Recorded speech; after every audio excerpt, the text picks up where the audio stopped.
Hemos hecho esta convocatoria para hacer una valoración de la situación sanitaria, en concreto en la provincia de Córdoba, pero evidentemente no escapa del contexto andaluz.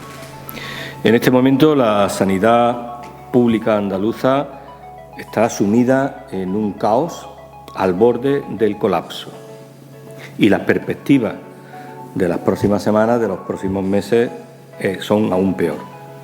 Son peor, en primer lugar, porque se prevé que esta segunda oleada o esta segunda ola va a ir incrementando muy notablemente el número de casos.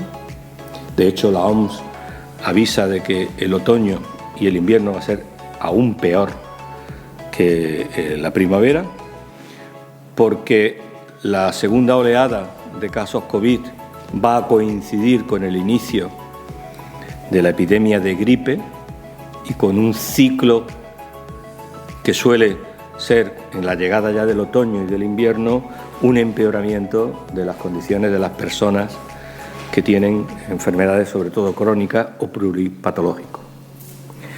Lo que está ocurriendo en este momento en Andalucía es que la atención primaria, que es la clave para resolver, para afrontar con cierto grado de garantía una pandemia como la del COVID-19, está al borde del colapso. Los centros de salud tienen esperas no conocidas hasta ahora. Espera de 10, 12, 14 días, depende del caso. Incluso se da la circunstancia de que para tener una conversación telefónica, una consulta telefónica con un médico, se puede esperar hasta 7 días. Eso no había ocurrido nunca en la historia de la sanidad andaluza. El que un paciente tenga que esperar 14 días para que lo vea su médico, o incluso 6, 7 días para hablar con el médico por teléfono, es un hecho inédito en la historia de la sanidad pública andaluza. Por otro lado, hay muchos centros de salud que permanecen cerrados, algunos consultorios totalmente cerrados, otros cerrados algunos días o cerrados por las tardes. De modo que hay muchos enfermos crónicos, muchos programas de salud que no se están llevando a cabo. Programas de enfermos crónicos, programas de personas mayores, de diabetes, de niños sanos, programas de prevención, programas de forma joven. Todos los programas de salud pública de carácter epidemiológico y de prevención de enfermedades están abandonados y hay muchas personas que están en su casa sin poder ir al médico. Los profesionales están al límite.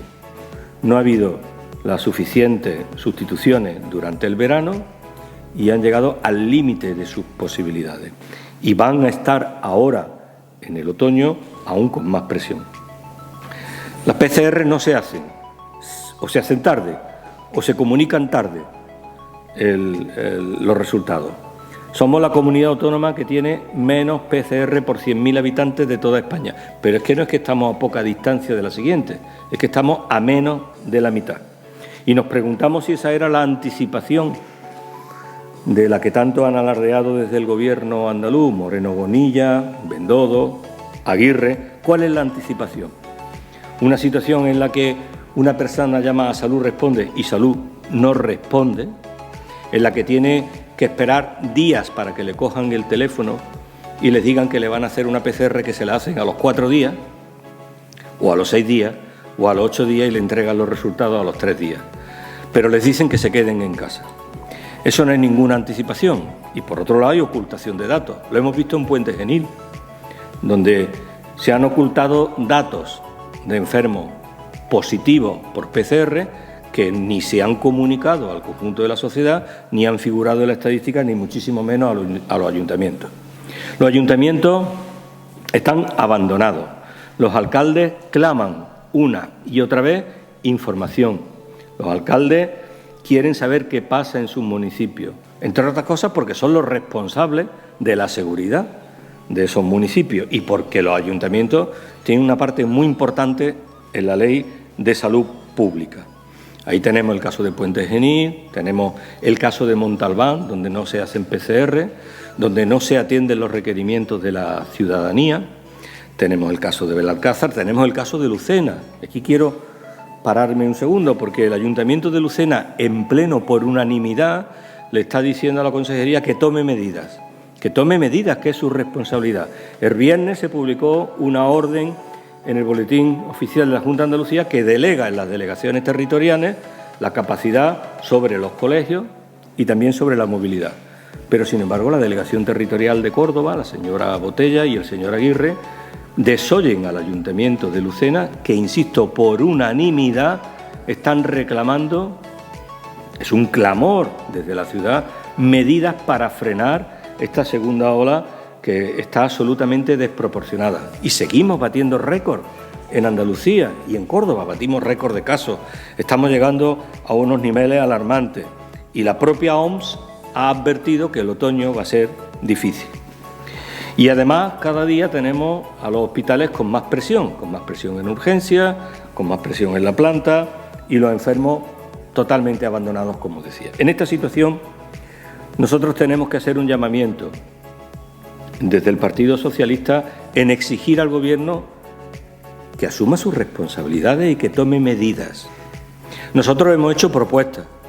Se aprobó una moción en el mes de julio en el Parlamento a la que no le han hecho caso. La semana pasada aprobamos una proposición no de ley de protección de las residencias de mayores con medidas concretas para evitar mortalidad en las residencias de mayores. Es que en Córdoba, en la provincia de Córdoba, de cada 100 fallecidos por COVID, 60 eran en residencias mayores. Y ahora tenemos una proposición no de ley que debatiremos el próximo viernes, en el que planteamos un refuerzo como mínimo del 30% de contratos de profesionales de atención primaria durante un año, porque es ahí donde está la clave. No nos pueden decir que había rastreadores cuando no había rastreadores. Han desmontado los centros de salud para dedicar a los profesionales a hacer labores de rastreo y de analítica de pruebas PCR y los centros de salud han quedado, por tanto, abandonados y los enfermos a merced de su suerte. Ni esto es anticipación, ni es responsabilidad, ni es una política sanitaria clara. Es la política del desmantelamiento de la sanidad pública y la política de la incompetencia, porque no tienen capacidad, no son competentes para tomar decisiones. Y lo que es peor, ahora han planteado un plan de accesibilidad en atención primaria. Y vamos a llegar a la conclusión de que no se puede hacer peor. Peor imposible. Ayer lo denunció UGT, ya lo están denunciando muchos profesionales con los que no se han contado. Ese plan contempla que el 70% de las consultas sean por teléfono. Van a convertir a los sanitarios en operadores telefónicos.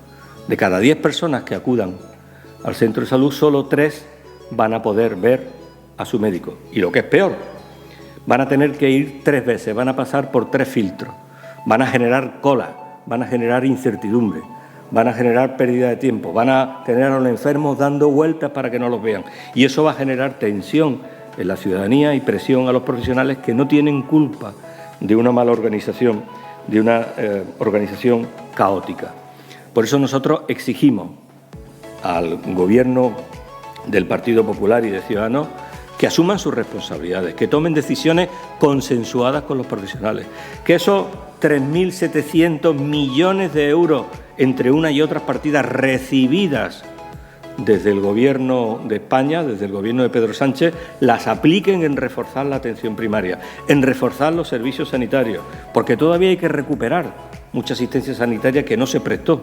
Listas de espera que han crecido con enfermos y enfermas en situaciones límite, que no pueden esperar más, que tienen que recuperar la atención no prestada a los enfermos crónicos, fundamentalmente, a las personas mayores, y que tienen que hacer caso a los alcaldes, que están clamando por soluciones y muchos de ellos saliendo en la calle en diferentes provincias. Y sobre todo tienen que decir la verdad.